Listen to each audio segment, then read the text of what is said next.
The addiction to being right. Assalamu alaikum and welcome to the Second Man Experience podcast.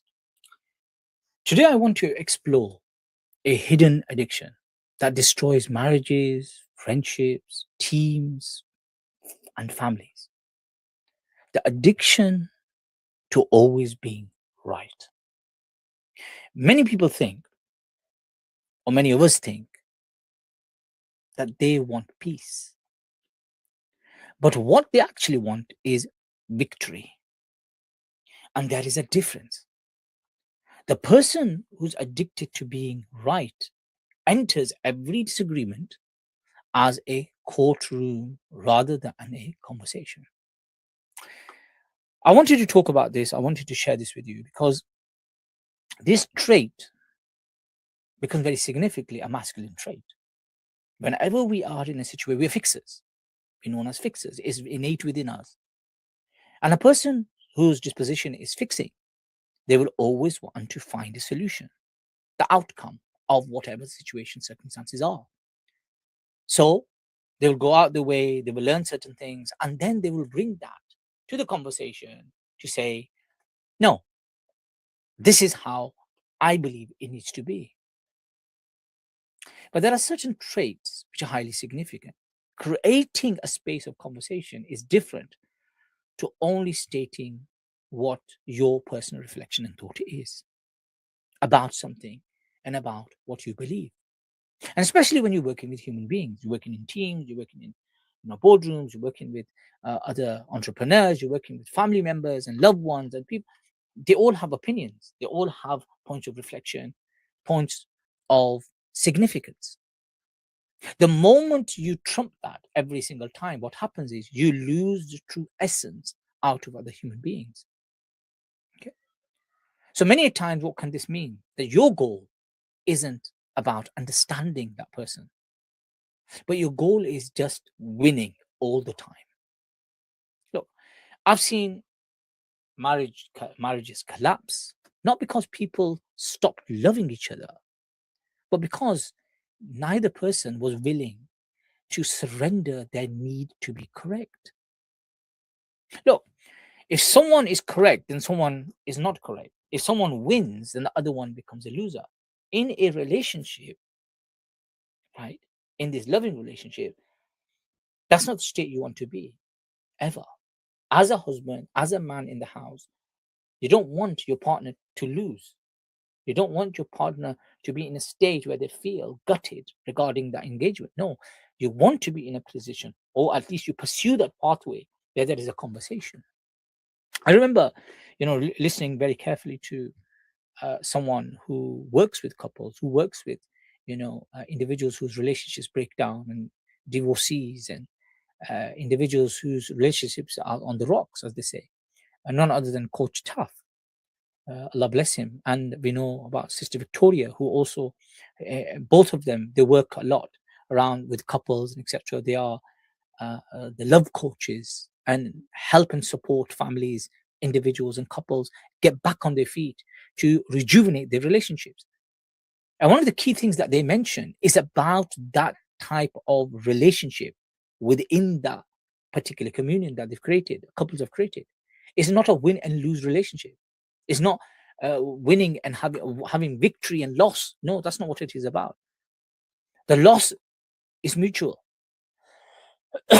Sorry. The loss is mutual. The gain is mutual. It's not one over the other. And that's very significant in a conversation.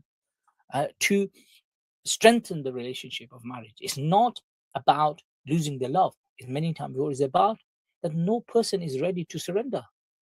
Okay? And the irony of this is that being right often comes at the cost of being connected. Okay? From a psychological perspective, the need to be right often protects a fragile sense of self. Right? We realize this. I realize this with my clients. Many a times when they are stating, no, this is how it is, and this is what I believe, and this is, you start to untangle that and you realize it's coming from a very different space. I'll give an example where If someone says, if I am wrong, perhaps I am weak. That's the mindset. If I'm wrong, perhaps I am inadequate.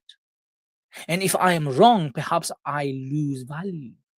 That's the state of being that the person has. So the ego fights not for the truth, but for survival.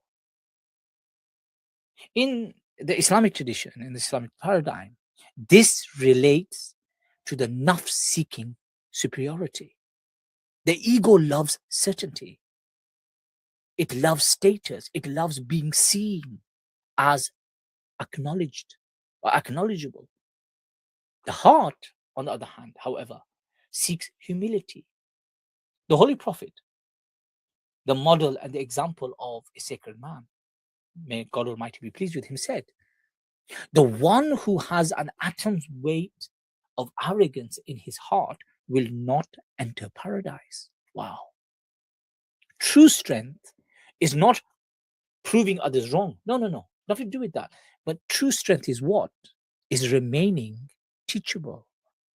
Remaining saying, my vessel is empty or half empty. So there is always scope for learning, for development, for achieving and becoming the better version of yourself. The great polymath Imam al-Ghazali, may Allah be pleased with him, wrote extensively about the dangers of pride disguised as knowledge. We use our knowledge as a shield, as a sword in many ways, to rebuttal individuals because there is an internal problem. There is an internal desire to be seen. So what do? I project myself through my knowledge of being something, and that becomes arrogance. So, some people seek knowledge for transform. What is it? It's about transform themselves. They're the best people. But others seek knowledge to defeat others. Only one of those paths leads to wisdom. It's about self-awareness. It's about self-reflection. Whatever we learn, whatever we gain, whatever knowledge we have, may that be of the Quran, may that be religious, may that be non-religious, whatever it is not gain for rebuttal. It is gain for internal rectification. Let me give you something.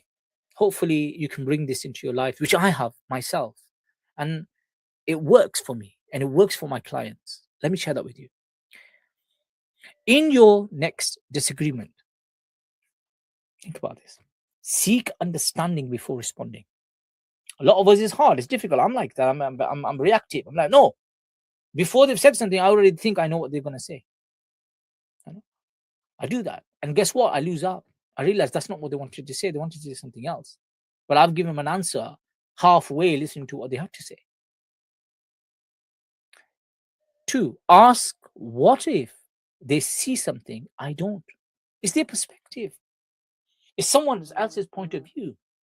And more significantly, the person on the other side is someone that you've trusted, that you care for, that you have given a place and developed a relationship with. They have a right over you as a person, as an individual. They have that. Practice saying, you may be right. Think about that. Practice saying this, you may be right, you know. Let me give you this reflective question for this podcast today. How many relationships have been damaged because your ego valued victory more than connection? How many? How many friends? How many colleagues? Right? How many family members? Your children? Your loved ones? How many? Thank you for listening. And I want to say this to you, that there's a lot that I do share with you.